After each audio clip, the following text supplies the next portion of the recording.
Hi, everybody. I'm Dr. Gautam Kothari. I am currently a physician here at Mercer-Bucks Orthopedics. I'm board certified in physical medicine and rehabilitation, and I have a specialty training and interest in spine conditions, particularly non-operative management of spine conditions. I'm sure many of you have either dealt with issues with your back or neck, or know people who have, or have had treatments done for these conditions. So I'm sure it's a common problem, and sort of like a basic analysis of spinal stenosis. I'm sure you guys have heard the term and are familiar with what it actually is and what happens to people when they get this problem. But I'm going to kind of use the lower back as a model to describe spinal stenosis and various treatments. However, the same treatments and symptoms can apply to if you were dealing with the issue in your cervical spine and even in your mid-back or thoracic spine.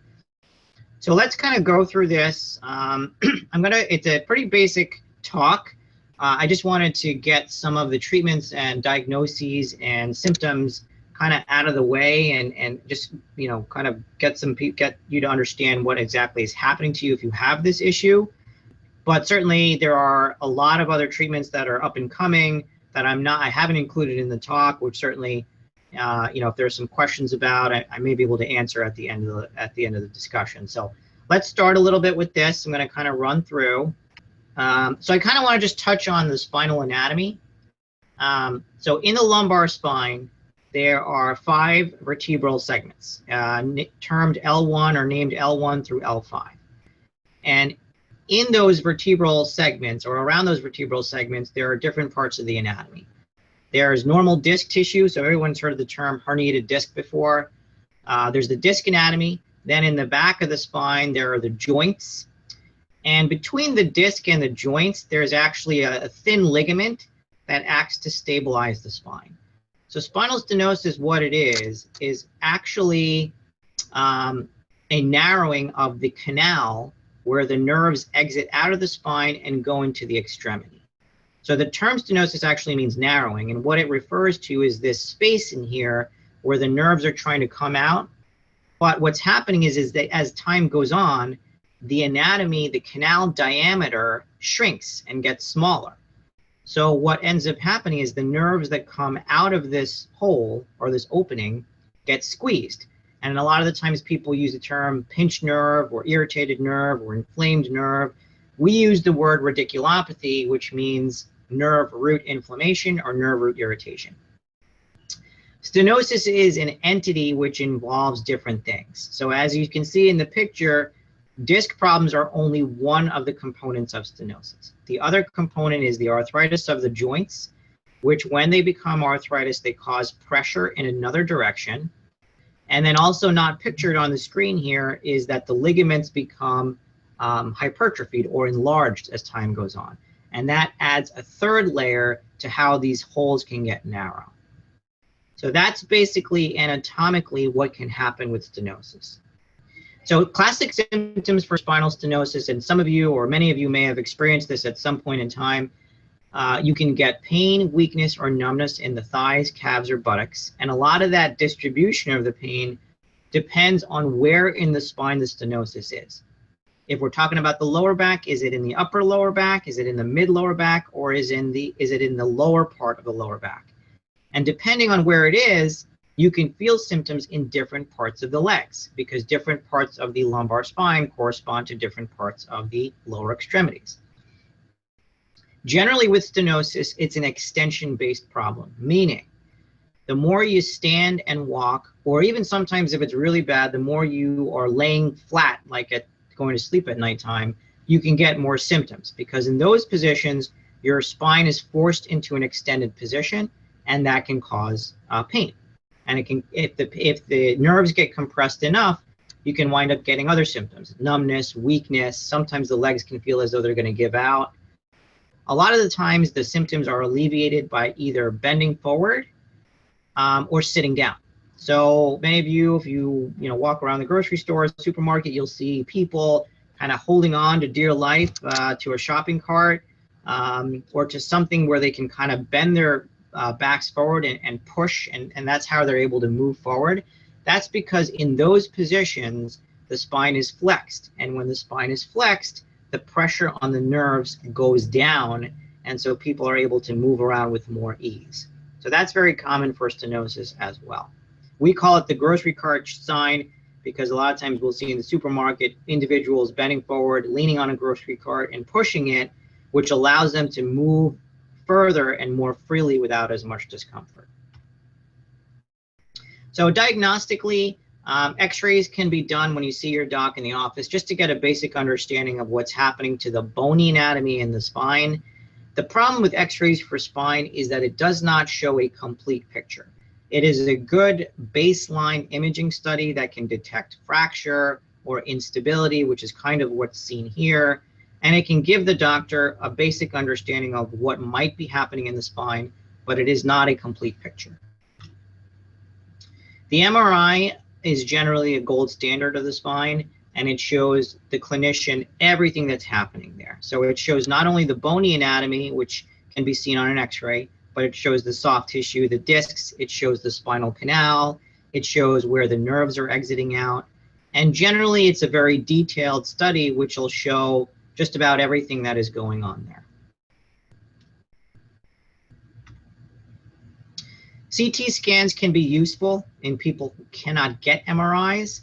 Some people come into the office and they tell me, hey doc, I would love to get an MRI, but I am so claustrophobic that unless you knock me out with a tranquilizer, I can't get in that MRI machine. And, you know, a lot of times we try to get patients to understand that, you know, the MRI is really the best way that we can really see the anatomy closely. But if it's not a possibility, a CAT scan can be almost as good, even though sometimes the quality isn't as great and we might miss certain things on there. But we can do a CAT scan, which may help also. So many of you or some of you may have gone through the dreaded EMG nerve conduction study, which is a nerve test. And a lot of the times the nerve test can help to pinpoint a specific area where we're not quite sure where somebody's symptoms are coming from. Sometimes people are given the diagnosis of spinal stenosis and they present with just numbness. And the numbness only involves, let's say, their feet or just their hands.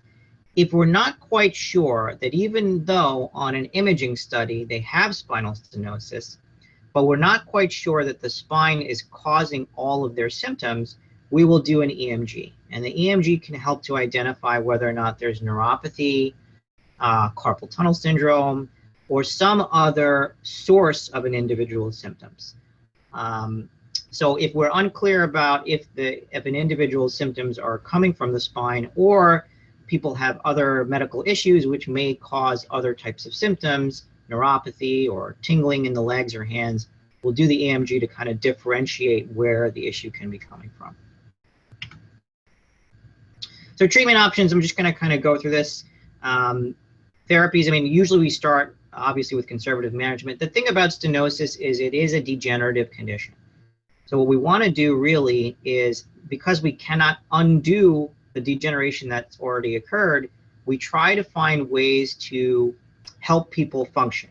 And one of the ways we do that is through strengthening of the external muscular support around the spine, whether it be your neck, your lower back. Therapy is important because it'll allow you to function and to stand for longer periods of time just by giving adequate strength to the muscles that support the spine. And that's important because when the spine degenerates, a lot of the times the forces will be transmitted to the muscle tissue that surround and support the spine. If the muscles are weak, then it's more likely that the stenosis will be more functionally limiting for people. So therapy generally is a good first line treatment option just to stabilize the lower back, just to get some strength in there, and just to make people a little bit more functional. Medications can also be used. The medications are oftentimes used as an adjunct to physical therapy, maybe to relieve some of the pain while patients are participating in therapy. There's different classes of medications that we utilize. Anti-inflammatories can be used. Acute low-dose steroids can sometimes be used if people cannot tolerate anti-inflammatories or if they have contraindications to anti-inflammatories. like if they're on blood thinners, sometimes we cannot give them, Advil and Motrin. We have to do something to get the inflammation under control. So we'll utilize a low-dose steroid taper to help with that. There are other medications that we can use depending on symptom severity. We try to stay away from narcotics and opiates. I'm sure many of you are familiar with the laws and the rules surrounding those medications and how the abuse of those medications has impacted society. So we also try to minimize stronger pain medications that used to be widely used for pain control. What has become more popularized are nerve stabilizing medications. These are gabapentin, Lyrica. The names probably sound familiar to many of you. That works by stabilizing the irritation around the nerves, which cause leg symptoms or arm symptoms, and can be used in combination with other medications to try to control the pain. Muscle relaxers can also be used. I myself use them typically for sleep disorders, and if individuals have sleep-related issues, they can't quite get to bed at night because of pain. The muscle relaxers have the added benefit of sometimes making people a little tired, so it can be helpful at nighttime.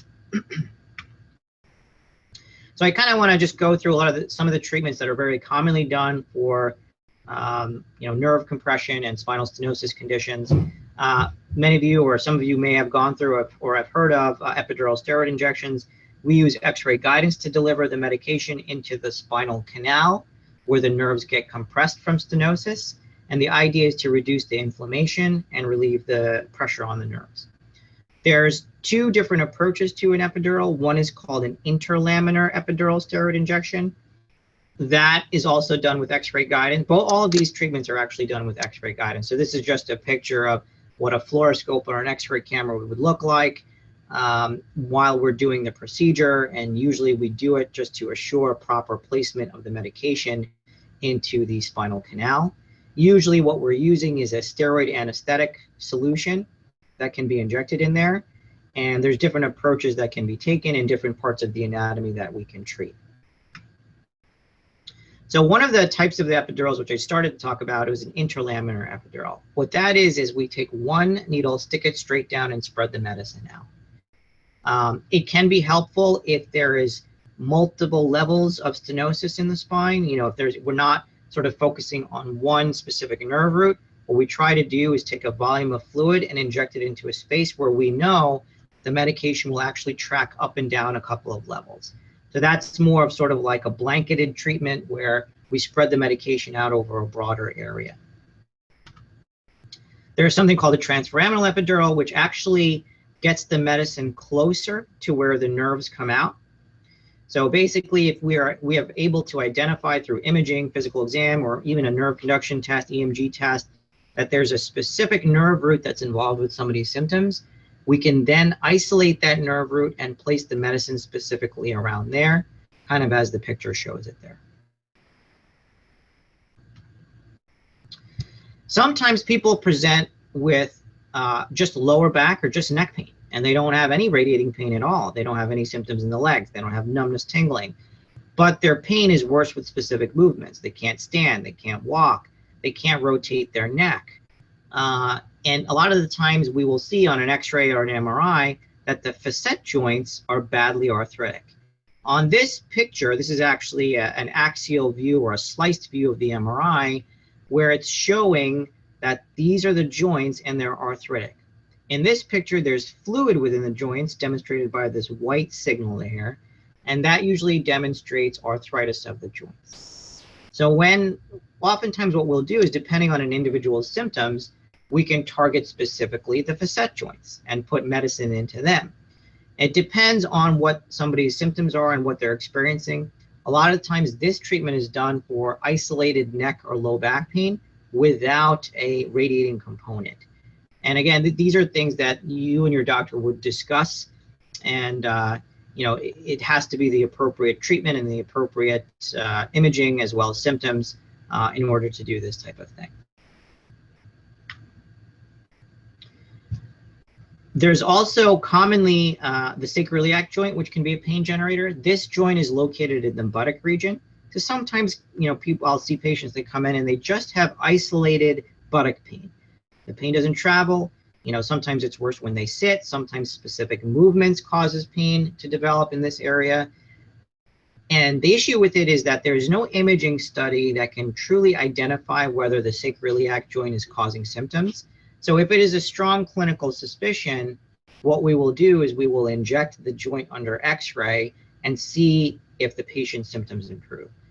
Again, a lot of the times it's a diagnosis of exclusion. If we have excluded other potential causes of an individual's pain but can't quite seem to match things to what somebody's experiencing, imaging, or maybe they're not responding to therapy, and they have isolated buttock pain, sometimes we feel as though the sacroiliac joint could be contributing, and we'll treat that and see how they respond to it.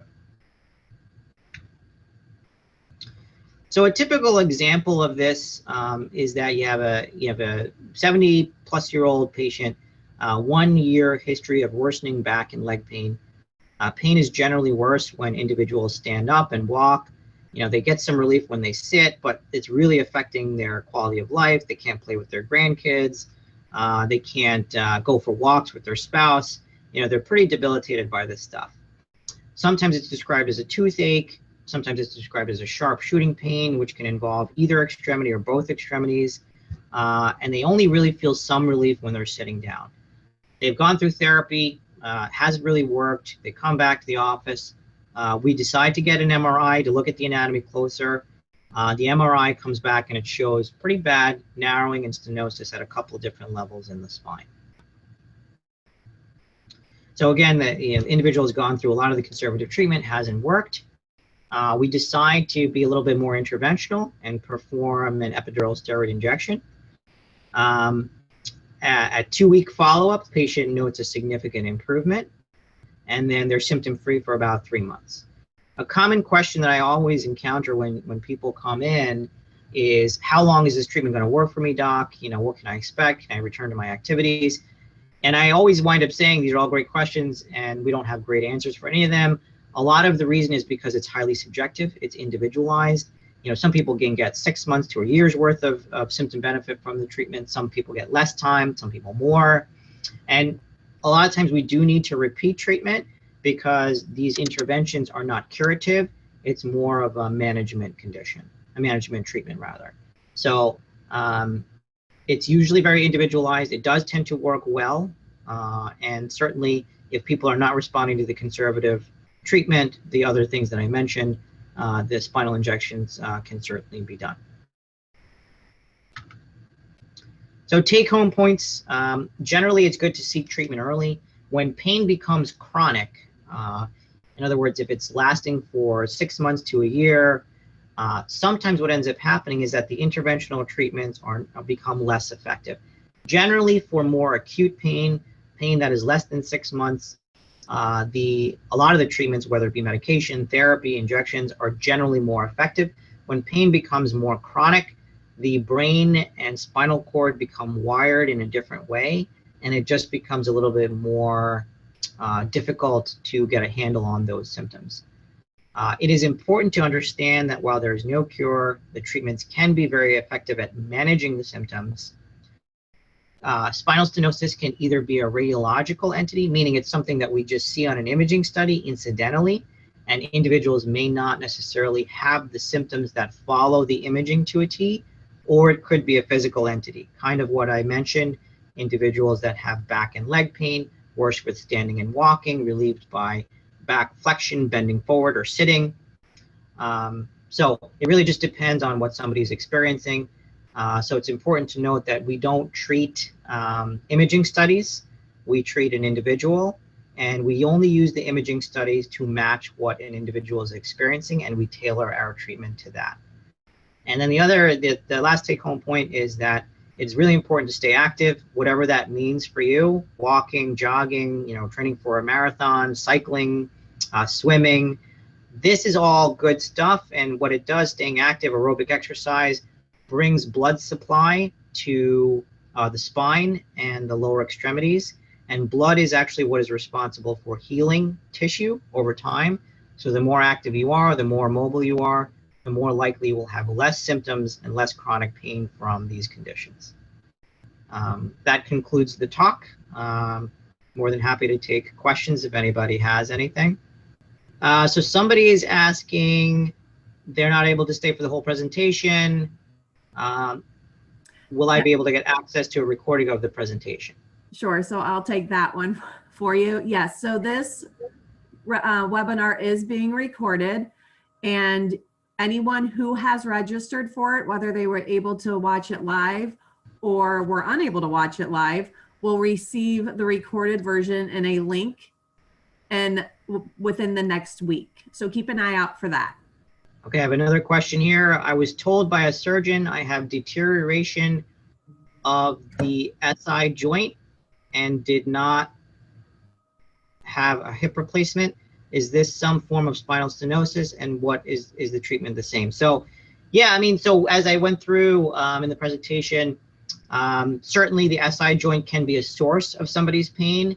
It is something that we clinically diagnose. You know, again, if somebody has, you know, buttock pain that can radiate into the front, sort of like the outer thigh, groin area, and we've either ruled out the hip as the pain generator, or based on x-rays, imaging, and physical exam, we don't feel like it's the hip.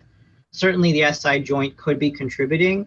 And usually what I'll do is, if I strongly suspect that that's the case, I may even do a diagnostic sacroiliac joint injection under x-ray and see what kind of response the person has.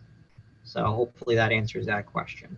You said it is degenerative. How quickly does it deteriorate? That's a good question, you know, and that's why we have to differentiate radiological spinal stenosis from actual symptoms related to spinal stenosis.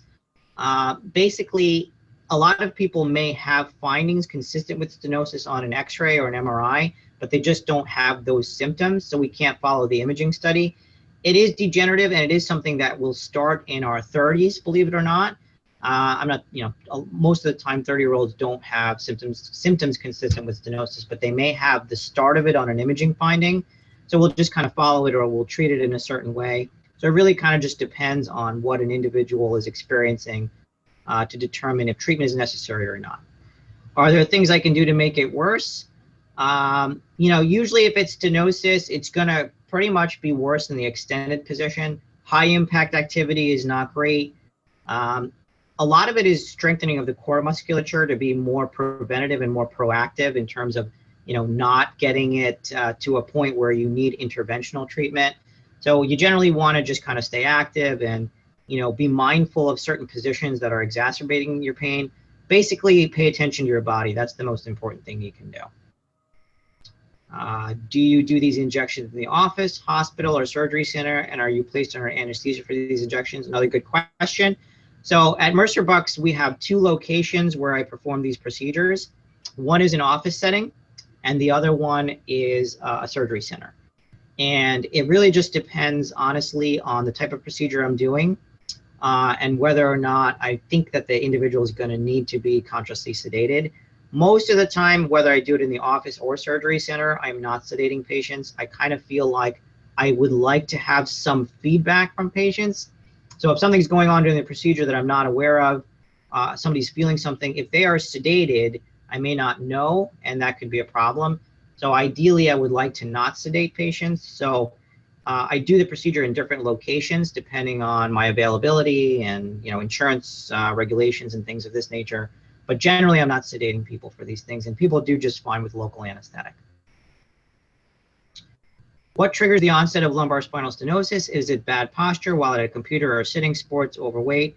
What do some people suffer? Why do some people suffer from it, others do not? That's a great question too. There is feelings now, as more research is being done, that there is a little bit of a genetic component to this. We didn't actually believe it before or think of it, but we are thinking now that there is genetics do play a little bit of a part in this, that people that tend to have symptoms from stenosis in families will wind up getting it earlier on in life. And so that there is a component of that. It also is lifestyle related. You know, some people have a sedentary lifestyle, or they have to sit a lot, which puts a lot of pressure on the spine, on the disc tissue, and can lead to further symptoms. I always tell people that the best occupations are ones in which individuals can switch positions frequently throughout the day. And a lot of times I think that that's why the standing workstations are becoming a lot more popular now, where people are allowed to sit and stand. If they have desk jobs, they're allowed to sit and stand at work, so they're not in any one position. Obviously, being overweight contributes to pressure on the spine. So, the more weight control you have, the more likely it is that you're not going to have as much debilitating pain, even if you do wind up getting the stenosis. Do you have any suggestions of exercise for lower back pain? So generally it depends. For younger individuals, I like them to stay active. I think that jogging, lower impact activities are more protective on the spine. I mean, anything from walking to cycling to, to stationary bike to elliptical machine, these are all good for lower back pain. To be perfectly honest with you, walking is probably the best thing that you can do because it's low impact, it's protective. You're still getting that mobilization and you're still bringing blood supply to the lower part of the spine, which will ultimately help in regeneration of damaged tissue. It can also help to resorb disc herniation. So walking is probably the best thing, honestly, that you can do for back pain. But anything else that you enjoy that keeps you active is good to do as well. What happens if the treatment's outline doesn't work and you're still in pain? So yeah, so I kind of wanted this to be a basic talk, just to get get people to kind of understand the anatomy and why this happens to individuals and the basic treatment options. There are all kinds of different treatments which I didn't touch on with this talk, where there are procedures like radiofrequency ablations where we can burn the nerves that go to the joints. There's spinal cord stimulation that can be done. There's a whole wing of medicine that's being done now called regenerative medicine, where we actually take your body's own healing properties and we put that back into an area of deficiency. We're doing a lot of that now. So there's a lot more sort of like cutting edge treatments that can be done that I didn't go over in this lecture, but that's a great question. And certainly I'd be happy to individually answer those types of questions if you had it. Does stem cell therapy help? It's interesting that was the next question as we kind of segued into that. So there's a lot of sort of like buzz around regenerative medicine right now, stem cell, PRP, and I do think that there's a lot of potential for it. In terms of spine care, it's still a little bit newer. I think that stem cells have a great potential to work for degenerative conditions, particularly disc degeneration. And there are certainly docs that are doing it out there. Unfortunately, it's not FDA approved as of yet. And there are some questions as to which products to use, how to actually extract the stem cells, and which conditions it's generally effective for and which it's not. So there is a little bit more research that needs to be done before we can jump into that. I have done some regenerative treatment for spine myself, and I can tell you that the results are varied. Some people do very well with it. Some people don't get much of a response. So a lot of it is sort of, what are we treating? Are people not surgical? Can they not improve with the conventional treatments? And then we can discuss more regenerative care at that point. What can I expect at a first visit? So, generally if it's a first visit, you're a new patient, we would see you, we would evaluate you, we would do a physical exam. We may or may not do some x-rays depending on what we felt was really happening. And then we may prescribe some home exercise, physical therapy, anti-inflammatory, see how you respond to that. And then depending on your response to that, we might be able to take the next step in terms of advanced imaging of the spine and then further treatment. If you have already been diagnosed and treated, do I still need to go through PT? That's a great question. Honestly, a lot of it has to do with insurance prerequisites. If I see you as a second opinion and you've gone through some treatment, but for whatever reason your insurance wants you to do more conservative care, am I going to be able to move on to the next treatment? I don't know. It really just depends on your insurance plan, whether or not we need to do further imaging, and if the imaging is going to lead us down the path of potentially doing, more interventional care. So a lot of that stuff, unfortunately, depends on an individual's insurance plan, your response to treatment, and what we need to do beyond what we've already done that has not helped you. I've been getting injections for years and refuse to keep getting them. What other options may I have? Great question also. I'd love to, maybe be able to sit down with you and go over the treatments that you've had, and maybe there is something else that we can come up with for you. Like I said, this is a basic talk on the fundamentals of interventional care. you may have had some of these treatments that I've talked about already, and they may not have worked, but there certainly are other there are other options that can be done for you depending on what your anatomy is, depending on what your symptoms are. So, I'd be happy to see you as a consultation, and we can certainly go over, what we have to offer. Is aqua therapy more effective than other kinds of therapy? Aqua therapy can be very effective. If an individual has multiple orthopedic conditions, if they have back pain, knee pain, hip pain, foot pain, and they cannot tolerate, land-based therapy, a lot of the times we will recommend the aqua therapy because obviously you're in a weightless environment in the water. It does take the pressure off joints as well as the spine. So individuals that cannot tolerate the land-based therapy because of one or another reason, certainly the aqua therapy is a different option to go to, and I have had patients that have had tremendous success with it. So definitely something worth considering if you can't tolerate the land-based therapy. What are the best types of exercises to do that will limit damage to the lumbar area? Are low-impact exercises better? I think I answered this already. So generally for stenosis specifically, we discussed that it's an extension-based problem. So any position where you're in an upright position, putting your spine into extension, like running, jogging, that's higher impact, is generally going to cause more discomfort for people. Walking is different because walking is lower impact and you can take the breaks from the walk. So if you're walking like a block or two, you get pain, you sit, and then you can go and walk again. That's a different situation.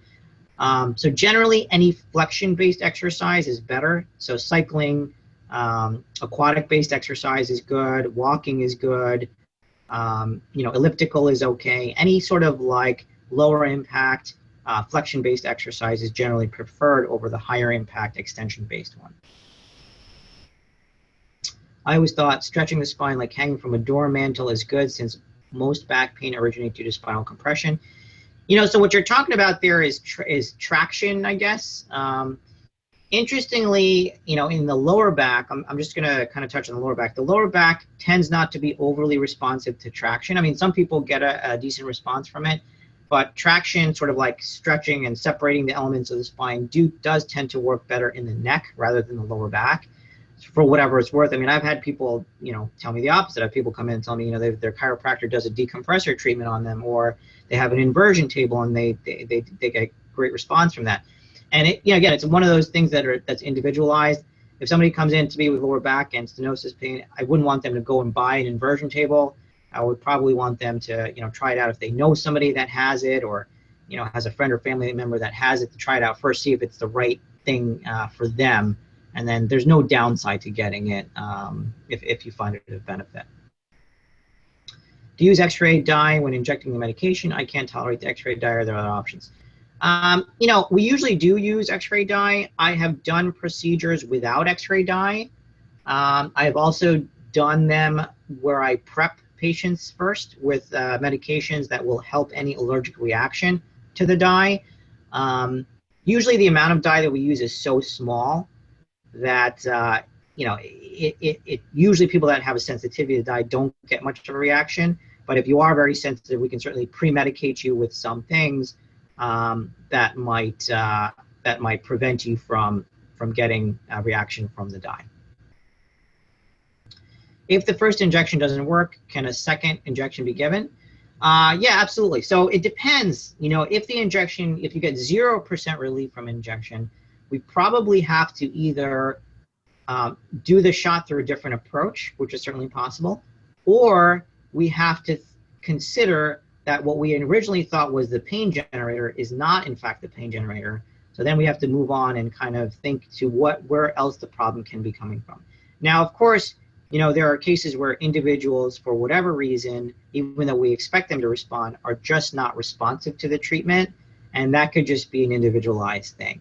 But certainly if a treatment is not effective, you wouldn't go and keep repeating the same thing over and over, especially if you got no relief from it. You would probably want to either try it through a different approach or do a different type of treatment and see if that makes more of an improvement for you.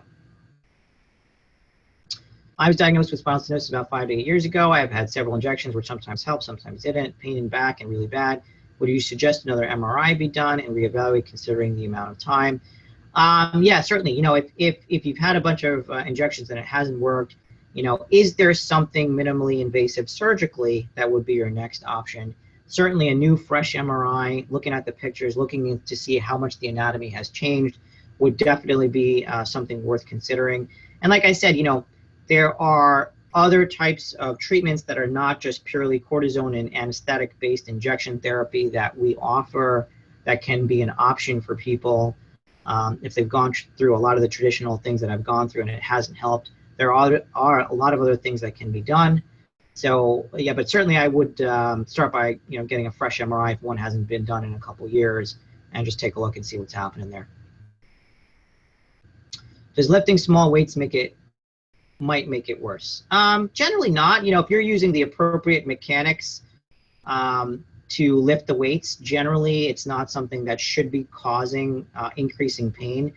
Certainly that's something that, again, it depends on your form and how you're lifting the weights. I mean, the weight might not be that heavy for you to lift, but certainly, you know, the way in which you're lifting could impact different parts of the anatomy and potentially make your symptoms worse. So a lot of it would probably need to be evaluated. Following an injection, can I begin activity? Yeah, absolutely. I mean, we don't recommend shutting down. The day of the procedure, I usually have patients return to activity. The day following the procedure, usually the day of, I have them take it easy, light activity around the house, not being overly sedentary, but not doing too many things that are overly strenuous either. So yeah, activity can certainly be returned after the injection is carried out. I get extreme burning that radiates from my lower back to pelvic area and down my legs. I have spinal stenosis diagnosed from MRI. What treatment would be helpful? I have a hip replacement and are now recovering from a total knee replacement. I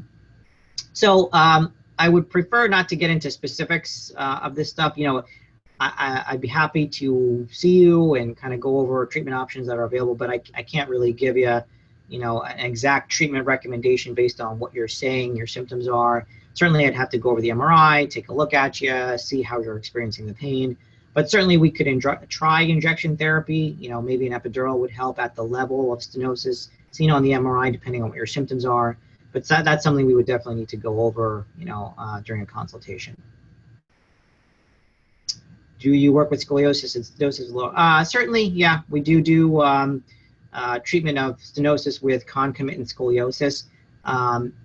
We generally don't do reconstructive spine surgery for scoliosis specifically, but a lot of times we'll see stenosis in the setting of individuals that have had long-standing history of scoliosis, and we kind of treat it as a product, the two things happening together.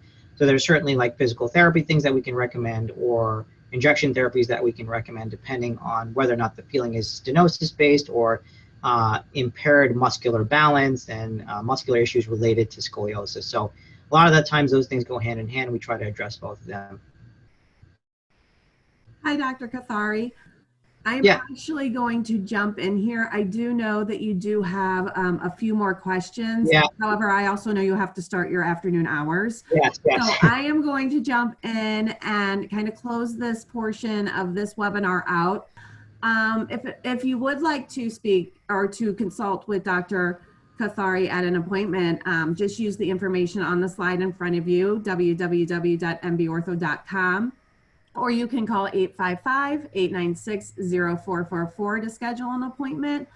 This was a very, very popular topic. We had a lot of registrants for this webinar. So I just want to thank you, Dr. Kothari, for taking time to volunteer all the information to us. And secondly, I apologize again for the late start. We did have some technical difficulty at the beginning. So thank you for sticking with us. We appreciate it.